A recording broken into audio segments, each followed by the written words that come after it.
Əziz qardaşlar, dəyərli müsəlmanlar, Allah Teala yer üzərində xəlifəlik vəzifəsini yalnız insana vermişdir. Ondan başqa heç bir varlığa bu vəzifəni yükləməmişdir.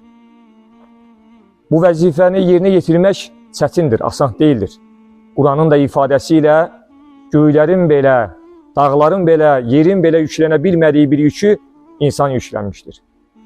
Bəs bu yük nədən ibarətdir? Bu yük uca Allahı yer üzərində təmsil etməkdən ibarətdir. Onun uca sifətlərini yer üzərinə yansıtmaqdan ibarətdir. Dəyərli qardaşlar, Allah Teala bütün kainatı öz mərhəməti ilə xəlq etmişdir. Öz mərhəməti ilə xəlq etdiyi kimi insanları da və bütün digər canlıları da onlarla mərhəməti ilə rəftar edir. Odur ki, yer üzərində hər hansı bir fəlakət baş verirsə, fitnələr baş qaldırırsa, zülm baş verirsə, demək ki, Allahın mərhəməti qalxmışdır. Eləcə də insandan da mərhəmət duyğusu qaldırıldıqda, o da yer üzərində Allahın xəlifəsi olduğu üçün, onun uca sifətlərini yer üzərində təmsil etməkdən ibarət olduğu üçün bir vəzifə olaraq, mərhəmət duyğusu qaldırıldıqda insan zalim olur, gücsüzləri əzməyə başlayır. Mərhəmət vicdanları aydınladan bir günəş kimidir, dəyərli qardaşlar. Necə ki, günəş bütün dünyanı isidir, aydınladır. Mərhəmət duyğusu da insanın vicdanını aydınladan bir duyğudur. Mərhəmətsiz bir vicdan isə daş kimidir, haqqı tanımaz, zülm etməyə çalışar, ehtiyac sahiblərinin, gücsüzlərin ağrısını, acısını hiss etməz. Peyğəmbərimiz sallallahu aleyhi və səlləm bir hədisdə buyurur ki, kimdə mərhəmət yoxdursa, Allah da ona mərhəmət etməz. Bugün ətrafımıza baxırıq, dəyərli qardaşlar, müharibələrin olduğunu görürük.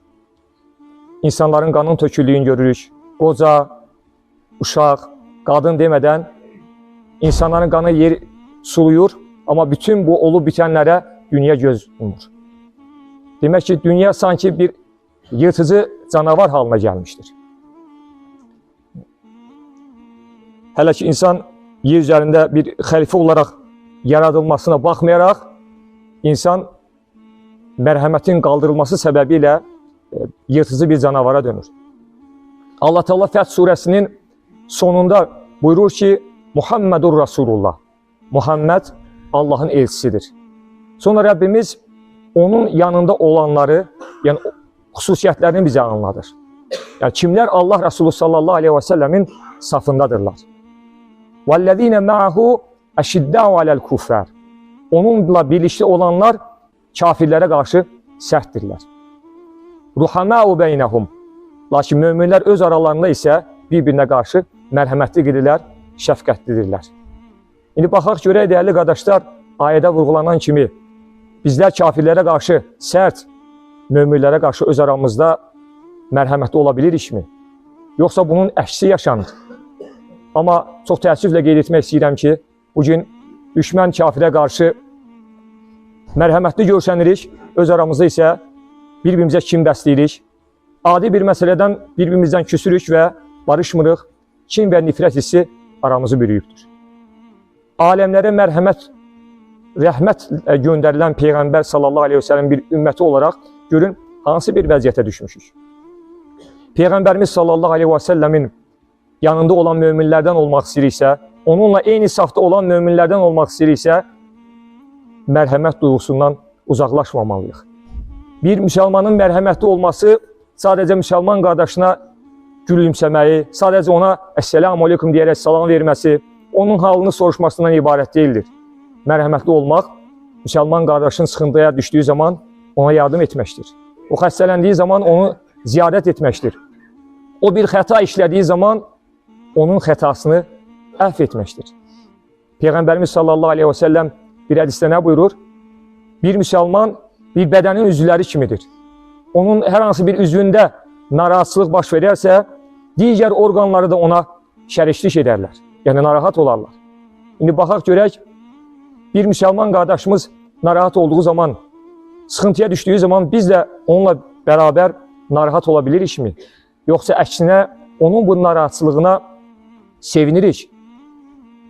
Bir gün Peyğəmbərimiz sallallahu aleyhi və səlləmin yanına bir nəfər gəlir, deyir, ya Rasulullah, köləm məni bəzən incidir. Mən onu gün ərzində neçə dəfə əhv edim? Peyğəmbərimiz buyurur ki, gündə 70 dəfə onu əhv et. Yəni, dolayısıyla onu nə qədər bacarırsansa əhv etməyə çalışdır Peyğəmbərimiz. Sonra Allah Rasulü buyurur ki, mən əlini çox sevirəm. Sahabə soruşur, ya Rasulullah, nə üçün onu çox sevirsən? Peyğəmbərimiz onlara deyir ki, gəlin sizə bir sual verim. Əgər biri sizə qarşı bir xəta işləyərsə, bir yanlış bir iş görərsə, ona qarşı münasibətiniz necə olar? Sahabə radiyallahu anhum, Allah hər birindən razı olsun, deyir ki, ya Rasulullah, onu əhv edərik. Allah Rasulü təkrar eyni sual verir. Sahabə, ya Rasulullah, əhv edərik deyir. Allah Rasulü 3-cü dəfə soruşduqda, sahabə deyir ki, ya Rasulullah, 3-cü dəfə belə edərsə, artıq bağışlamarıq. Peyğəmbərimiz Həzrət Əlini çağırtdırır. Əlini çağırın yanıma deyir. Həzrət Əli radiyallahu anh gəlir və eyni sualı Allah Rasulü ona verir. Əgər biri sənə qarşı bir xəta işləyərsə, sən ona münasibətin necə olar? Həzrət Əli radiyallahu anh əhv edərəm deyir. Allah Rasulü eyni sualı 2-ci dəfə, 3-cü dəfə, 4-cü dəfə, 7 dəfə Allah Rasulü Həzrət Əliyə eyni sualı verir və hər dəfəsində də əhv edərəm cavabını alır. Peyğəmbərimiz, indi gördünüzmü mən Əlini nə üçün sevirəm? Demək ki, Peyğəmbərimiz sallallahu aleyhi və səlləm bununla bizə nə bildirmiş olur? Əgər mənim safımda olan möminlərdən olmaq istəyirsinizsə, əgər mənim daha çox sevdiyim insan olmaq istəyirsinizsə, mərhəməti seçməlisiniz. Şəfqətli olmağa çalışmalısınız. Baxın, dəyərli qardaşlar, İslamın ikinci döyüşü olan Uhud döyüşünü xatırlayın. Bu döyüşə gedərkən Peyğəmbərimiz 50 nəfər oxçuya tapşırır ki, Ayneyn təpəsində burada gözləyin. Hətta Allah Rasulü onlara bərk-bərk tapşırır ki, əgər biz qalib gəlsək, əgər biz məğlub olsaq belə, hətta yırtıcı heyvanlar bizim bədənimizi parça-parça etsələr də, siz bu mövqeyini, yəni Ayneyn təpəsini tərk etməyin. Müharibə başlayır, müsəlmanlar irəli gedirlər, düşmən özü ilə bərabər gətirdiyi qənimətləri, o mallarını geridə qoyurlar. Müsəlmanlar da artıq qənimət toplamaya başlayırlar. Ayneyn təpəsində olan sahabələr də, oxçular da düşünürlər ki, artıq müharibə qələbə ilə bitdi. Biz də gedək qənimətlərimizi toplayaq. Amma bəzi sahabələr Allah Rasulunun sözünü xatırladır, yerlərini tərk etmirlər. Düşmən də əlbəttə ki, belə bir fürsəti əldən verməzdi. Arxa tərəfdən Ayneyn təpəsini mühasirəyə alırlar. Yəni, ümumiyyətlə, müsəlmanları birlikdə mühasirəyə alırlar və bu səhv nəticəsində 70 müsəlman şəhid olur. Bunların içərisində Musab radiyallahu anh, Həzrət Həmzə radiyallahu anh olur. Bilirsiniz, Həzrət Həmzə radiyallahu anh çox ağır bir şəkildə onu şəhadətə qovuşur. Onun üzvlərini, burununu, əlini, qulağını kəsərək Əbu Süfyanın yoldaşı, həyat yoldaşı Hind özünə ondan boyunbağı düzəldir. Əlbəttə ki, bu döyüşdə çoxlu yaralananlar da olur. Yəni, demək olar ki, yaralanmayan olmur. Belə bir döyüşün bu şəkildə nəticələnməsi əlbəttə ki, oxçuları da çox narahat etmişdi və onlar nazil olacaq ayəni gözləyirlər. Görürsən, Allah Teala bizim haqqımızda hansı hökmü verəcək? Peyğəmbərimiz sallallahu aleyhi ve sellem bizə hansı ağır bir cəzanı verəcəkdir? Ayə nazil olur. Amma ayəni söyləmədən öncə, əziz qardaşlar, gəlin bir şeyi təsəvvür edək. Biz bir şirkətdə işləyirik və o şirkətin rəhbəri bizə çox önəmli bir vəzifəni bizə tapşırıb. Və əgər bu vəzifəni yerinə yetirməsək, mütləq o şirkət iflasa uğrayacaq. Böyük bir ziyan görəcək. Və biz də işimizə məsuliyyətsiz yanaşırıq, vaxtı-vaxtına işə gəlib getmirik və nəticədə də o şirkət böyük bir ziyana uğrayır. Belə olduğu zaman, əgər siz şirkətin rəhbəri olsaz, o şəxsə qarşı nə edərsiniz? Ən yüngül halda onun maaşını kəsərsiniz və yaxud da ümumiyyətlə işdən azad edərsiniz. Görün, ayə hansı şəkildə nazil olur, əziz qardaşlar? Allah Teala buyurur ki, Allahın mərhəməti sayəsində sən onlarla yumşaq rəftar etdin. Əgər daş ürəkli, kobud onlara rəftar etsəydin, onlar sənin ətrafından dağılıb gedərdi. Onları əff et və onları üçün Allahdan bağışlanma dilə. Görəcəyin işlərdə də onlarla məsləhətləş. Baxın, dəyərli qardaşlar, heç birimizin gözləmədiyi bir nəticə. Biz əslində tamam başqa bir şey gözləyirdik. Bir cəzanın olacağını gözləyirdik. Amma baxın, Peyğəmbərimiz sallallahu aleyhi ve sellem onları əfv etdi. Onların ehtiyacında böyük bir xəta idi, amma Allah Resulü onları əfv etdi. Amma biz ipləri tez qırıq, əziz qardaşlar. Daha çox kin, küdurət yolunu seçirik. Əfv etməməyə çalışırıq. Bəzən illərlə küslü qalırıq.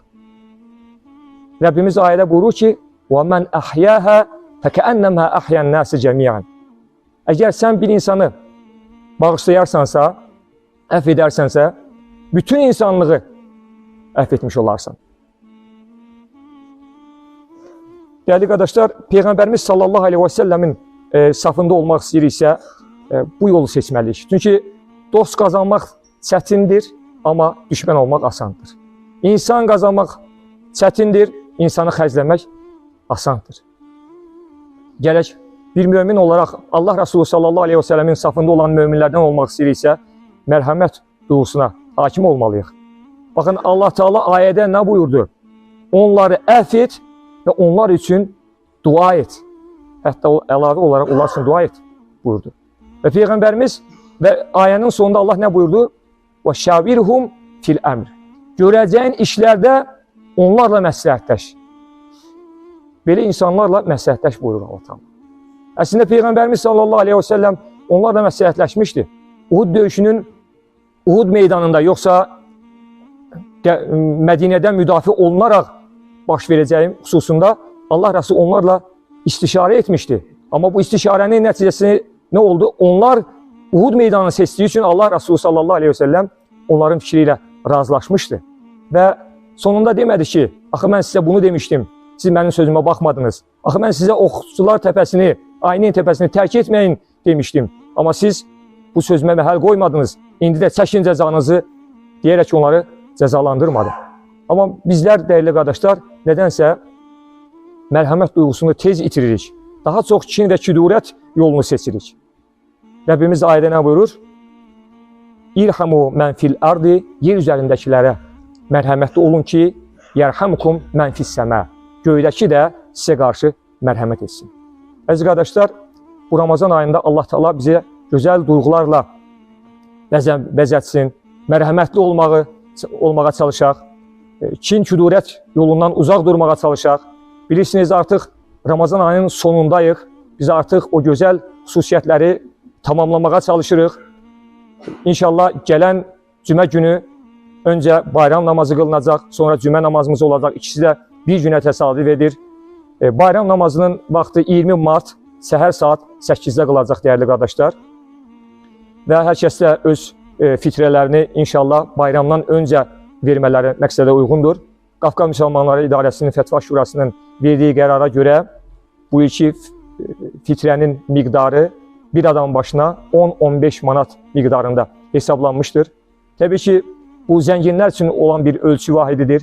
Bir insan əgər Allah yolunda sədəqə vermək istəyirsə, o da kasıbları sevindirmək istəyirsə, gücü miqdarında adam başı sayına görə hesablayıb zəkatları, sədəqələrini verməlidirlər. Allah Teala bu ayda etdiyimiz ibadətlərimizi qəbul etsin, verəcəyimiz sədəqələri qəbul etsin. Bayram günündə inşallah günahları bağışlanmış olaraq çıxan qullarından etsin. Amin.